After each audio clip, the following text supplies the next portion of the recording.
حضرت عباس رضی اللہ تعالیٰ عنہ آپ فرماتے ہیں کہ رسول اللہ صلی اللہ تعالیٰ علیہ وسلم نے ارشاد فرمایا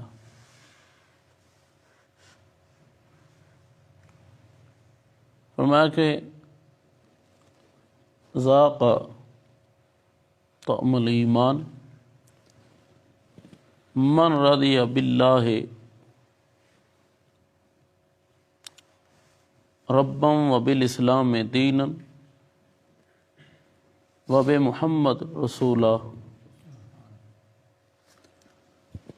کریم آقا صلی اللہ علیہ وسلم نے ارشاد فرمایا ایمان کی مٹھاس اس نے پائی ہے، ایمان کی لذت اس نے پائی ہے، یا ایمان کا ذائقہ اس نے چکھا ہے جو اللہ تعالیٰ کے رب ہونے پہ راضی ہے۔ اللہ تعالیٰ کے ایک تو رب کا معنی کیا ہوتا ہے؟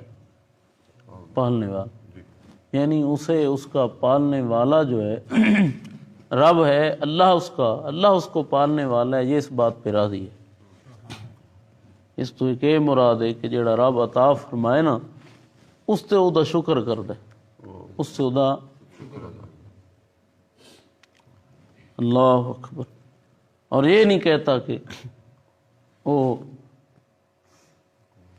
یہ تھوڑا ہے اور ملتا، وہ مل جاتا، نہیں، وہ اپنے رب کی عطا پہ راضی ہے۔ جو راضی ہے نا وہی مزہ چکھتا ہے، ایمان کی لذت وہی پاتا۔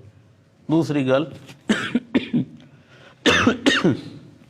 ایمان دی لذت چکھن والے جڑے بندے نے او بندے نے جڑے اپنے اللہ دے رب ہونے تے راضی نے، یعنی اپنے رب تے راضی رہندے نے، اپنے رب تے۔ اور جس طرح حضرت رابعہ آپ سرکار دے سامنے ذکر کیتا گیا نا، اور جس طرح سفیان دعا کر رہے ہیں کہ عرض کر رہے ہیں اللہ تو راضی ہو جا، اے اللہ تو ہم سے، تو آپ فرماتی ہیں تمہیں شرم نہیں آتی؟ تمہیں شرم نہیں آتی؟ اللہ کو تو کہتے ہو راضی ہو جا اور خود اس سے راضی نہیں ہوتے، تو سا راضی ہوندے ہو۔ اور واقعی جب بندہ غور کرتا ہے تو نہ تو لباس کے معاملے میں راضی ہے، نہ تو بندہ جو ہے وہ اپنے کھانے پینے کے معاملے میں راضی، نہ اپنی سواری کے معاملے میں راضی ہے، نہ اپنے مکان کے معاملے میں راضی ہے۔ بس تو راضی کس معاملے میں ہے؟ تو کسی بات میں اپنے رب سے راضی نہیں ہے، رزق کے معاملے میں نہیں ہے۔ تیری اوقات 100 کی ہے تو چاہتا ہے 1000 ہو، اب راضی نہیں ہے۔ 1000 کی ہو تو چاہتا ہے 1,00,000 ہو، اب راضی نہیں ہے۔ 1,00,000 ہو تو کہتا ہے اب کروڑ ہو، اب راضی نہیں ہے۔ تو راضی کب ہوگا؟ جب تو راضی نہیں ہے تو ایمان کی مٹھاس ہی نہیں پائے گا، ایمان کی لذت ہی نہیں پائے گا۔ وہ اللہ کے ایک نیک بندے کے پاس ایک شخص آتا ہے، کہتا ہے جناب آپ دعا کریں اللہ تعالیٰ مجھے مال عطا فرمائے، اور شکوہ کرتا ہے کہ میں غریب بہت ہوں، میرے پاس مال نہیں ہے۔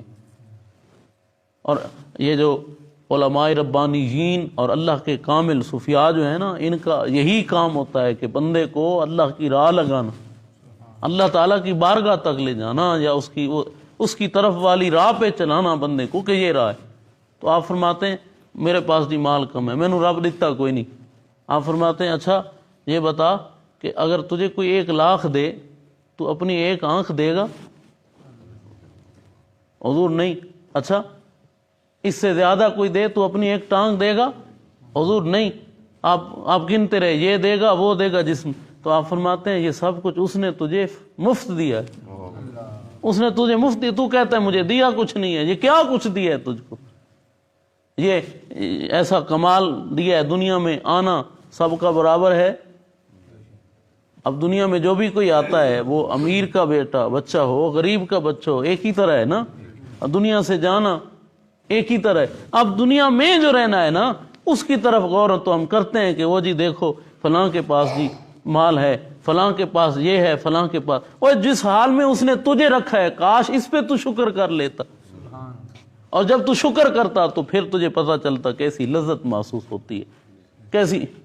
اور یہ بات وہ بندہ سمجھتا ہے کہ جسے ضرورت ہو کہ میں اپنے رب کو راضی کروں. اور لفظ دیکھو، لفظوں پہ غور کرو. کیا فرمایا؟ فرمایا ایمان ذاقتم الایمان من رضی باللہ ربا. جو اس بات پہ راضی ہو گیا کہ اللہ میرا رب ہے، وہ ایمان کی لذت کو پائے گا، ایمان کی مٹھاس کو پائے گا. اور پھر آپ کو سنایا نا وہ کہ جو اس مقام پہ آ جاتا ہے، رب کو راضی کرتے کرتے اس رضا کے مقام پہ آ جاتا ہے، تو اس بندے کا مقام جنت سے بڑھ جاتا ہے. کیوں؟ اس لیے چونکہ رب کی رضا طلب حاصل کر لینا یہ اس کی صفت ہے، اللہ تعالیٰ کی صفت ہے، اور جنت اس کی مخلوق ہے. تو چونکہ مخلوق اور صفت برابر نہیں ہو سکتی. اللہ تعالیٰ کے بندو جو اس بات پہ ہمیشہ راضی رہتا ہے. اور آپ جب غور کرتے ہیں، کوئی بھی معاملہ آتا ہے آپ کا، کوئی مشکل آ گئی، کوئی مصیبت تکلیف آئی، آپ یہ دیکھتے ہیں کہ میرا رب اس میں راضی ہے. جنہ دکھاں تے سونا دل بر راضی، سکھ ہونا تے انہاں تو وارے، تے دکھ قبول محمد بخشا راضی رہن پیارے. آپ کو تکلیف آئی ہے تو آپ یہ دیکھتے ہیں کہ میرا رب راضی. پھر نالے یہ نیت کیتی شالا اس تکلیف دی وجہ تو راضی ہوں، وہ شالا راضی رہے. آپ کو خوشی آئی ہے تب بھی آپ یہ چاہتے ہیں. وہ کئی ایسے بزرگ ہیں جنہوں نے یہ کیا ہے کہ جب اولاد ہوئی ہے تو بیٹا اٹھا کے کہ مولا اگر یہ تیرا فرما بردار رہے، تیری شریعت کی، تیرے رسول صلی اللہ علیہ وسلم کی شریعت کی اطاعت کرے تو یہ ہمیں دے، اگر نہیں تو یہ واپس لے. بچے کا وصال ہو جاتا ہے. اب انہوں نے کیا کیا ہے کہ نہ ہمیں یہ نہیں چاہیے. اور وہ نہیں آپ کو سنایا کہ جو اللہ کے ایک عاشق کا جن کو شادی ہوئی کچھ دیر سے پھر بچی ہوئی، 4 سال کی جب بچی ہوئی تو اس کی طرف دل ظاہر ہے بچوں کی طرف، اب اپنی بیٹی 4 سال کی تو اس کی طرف دل جو ہے تھوڑا تھوڑا یعنی پیار جو ہے. تو رات کو خواب میں دیکھتے ہیں، سوئے ہوئے ہیں، نیند میں دیکھتے ہیں جناب، نیند کی حالت میں، خواب کی حالت میں دیکھتے ہیں کہ یہ مقام ہے عاشقوں کا، اللہ کے عاشقوں کا. وہاں داخل ہونے لگتے ہیں تو وہ کہتے ہیں نہیں جناب، کہتے ہیں میں بھی اللہ کے عاشقوں میں سے ہوں. انہوں نے کہا نہیں، جن کی اللہ سے محبت ہو ان کے دلوں میں غیروں کی محبت نہیں ہوتی، غیروں کی نہیں ہوتی. اولاد کی محبت کی کیا جگہ ہے پھر اگر اللہ کا تو عاشق ہے. اب وہ خواب میں ہی رونے لگ گئے، کہتے ہیں مولا یہ جو تیری اور میری محبت کے درمیان یہ جو پردہ حائل ہوا ہے نا، اس کو دور فرما دے، اس کو دور فرما دے. تو ابھی سوئے ہوئے تھے، چیخو پکار سنی، اٹھ گئے، بتایا گیا کہ آپ کی بیٹی وہ بلندی سے گری، چھت سے گری جی تو فوت ہو گئی.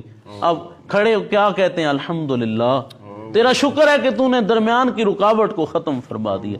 اپنا اللہ کا بندہ وہ ہوتا ہے، ایمان والا وہ ہوتا ہے جو اس کے رب ہونے پہ راضی ہو اور اس سے وہ لذت اٹھائے، اس سے وہ لذت اٹھائے. اب دیکھتے ہیں ایک اللہ کا کامل بندہ جو ہے اسے تکلیف آئے تب بھی وہ جیسے مثال دی ہے نا کہ وہ کھجور کے درخت کی طرح ہے، اس کے پتے نہیں گرتے موسم خزاں میں، وہ بیٹھا ہے ظاہراً تو اس طرح ہے، اسے ظاہر ہے کوئی تکلیف، اس مصیبت سے تکلیف پہنچی ہو، مصیبت پہنچی ہو، درد سے ہو، اس کے آنسو بہائیں، بس یہی کافی ہے. پھر وہ اندر سے اس کی حالت یہ ہو کہ وہ اللہ تعالیٰ کی بارگاہ میں شکر بھی کر رہا ہو اور ساتھ عرض کر رہا ہو مولا کہ تو راضی ہو. چونکہ مجھے تو یہ مقصود ہے نا، میرا تو یہ اصل مقصد تو یہ ہے کہ میرا رب راضی ہو جائے. تو جو بندہ اس بات کو پالے اپنے اندر کہ وہ اپنے اللہ کے رب ہونے پہ راضی ہو، اس نے ایمان کی لذت کو پایا. اور حضور نے ارشاد فرمایا اسلام کے دین ہونے پر، اسلام کے اس بات پہ راضی ہو. اس پر بھی یہ حدیث پہلے بھی کئی بار آئی ہے، ہر بار آپ کو. اور پھر اس سے کیا مراد ہے؟ اپنا راہ جو ہے نا، اپنا راستہ جو ہے کبھی اسلام سے جدا نہیں چاہتا. وہ راضی ہے اس بات پہ کہ ہر گھڑی ہر کام اس کا اسلام کے تابع. اور جی میں کئی اج کل ایویں ہوندے نے وہ آدھے بھائی طبیعت دی شریعت ہوئے، طبیعت دی، ہاں اس گل نو عقل نہیں مندی پئی جی. اے گل تھوڑی انج ہوئے نا. ہاں جی وہ ایک ساتھیاں نے وہ ایک بار آدھے جی اے وظیفہ بڑا چنگا ہے، یہ نماز دے وچ پا لواں ہاں نا. ہاں اور یہ گل بزرگ فرماؤندے نے اللہ تعالیٰ جل شانہ دی تعظیم یہ ہے کہ جڑا انہیں حکم فرمایا نا، نہ اسے چ کچھ ودھاؤ تے نہ اسے چ کچھ گھٹاؤ. انج نہ آکھو اے پا لواں جلے رب رسول نے نہیں انہوں وچ پایا تساں کیوں پاندے ہو؟ محبوب پاک صلی اللہ علیہ وسلم دے غلاموں پھر دی نہیں کئی بندے برادریاں دی وجہ تو مجبور، علاقے دی وجہ تو اے ہن نہ کروں تو کیا بن سی؟ ہن اس پاسے شرع پاک ہے، دین پاک دی گل ہے، اس پاسے برادری ہے یا محلے داری ہے، بندہ آدھے نہیں یار اے مجبور ہیں اس تو، اچھا اس تو مجبور ہیں، رب تو مجبور کوئی نہیں ہے جی۔ ایتے اتھے ہی پتہ لگنا ہے نا جلے ایہو جہے موقع تے بندہ راہ او اختیار کردا ہے جیڑی دین اسلام والی ہوئے تو پتہ چلدا ہے دا اڈے زیادہ تعلق ہے، اڈے او جویں او کہ آکھدے ہو بندہ جیڑا ہے خاص ٹائم تے جو پاسا بدل ونجے او پارٹی بدل ونجے تے آدھے نے اس پارٹی دا ہی بھائی تے او جے موڑ آوے کہ اڈوں شرع پا کے تے اڈو جنابے والا یا برادری ہے تے یا محلے داری علاقے داری ہے تے بندہ شرع پاک نو پہلے رکھے تے پتہ لگا اے اس پاسے زیادہ قرب رکھتا ہے۔ تریجا کیڑا فرمایا باب محمد رسولہ، محمد صلی اللہ علیہ وسلم کے رسول ہونے پہ راضی ہو۔ کہ مراد ہے جو محبوب لے کے آئے نے، جو محبوب فرمایا ہے وہ سب کچھ مندہ ہے کیونکہ میں راضی ہاں اللہ دے محبوب جناب محمد مصطفیٰ صلی اللہ علیہ وسلم سارے رسول نے حضور جو رب دی طرف لے آئے نے وہ سب کچھ برحق ہے۔ اور محبوب پاک صلی اللہ تعالی علیہ وسلم حضور دے نال پھر اے بھی محبت ہوئے کہ رب نے تے مینوں اپنے حبیب دا امتی بنائے، کریم آقا صلی اللہ علیہ وسلم دے نال رب نے نسبت عطا فرمائی تو کہ فرمایا اللہ دے رسول صلی اللہ علیہ وسلم نے، اے حدیث تو ہن یاد ہونی چاہیے، تین لفظ کیڑے؟ ایمان دا ذائقہ انہیں چکھ ہے جیڑا اللہ دے رب ہونے تے راضی، اللہ دے اور دین اسلام دے دین ہونے تے راضی، اور محمد صلی اللہ علیہ وسلم دے رسول ہونے تے راضی، اللہ دے رب ہونے تے راضی، اسلام دے اور محمد صلی اللہ علیہ وسلم دے رسول ہونے تے راضی۔ اللہ تعالی عمل دی توفیق عطا فرمائے۔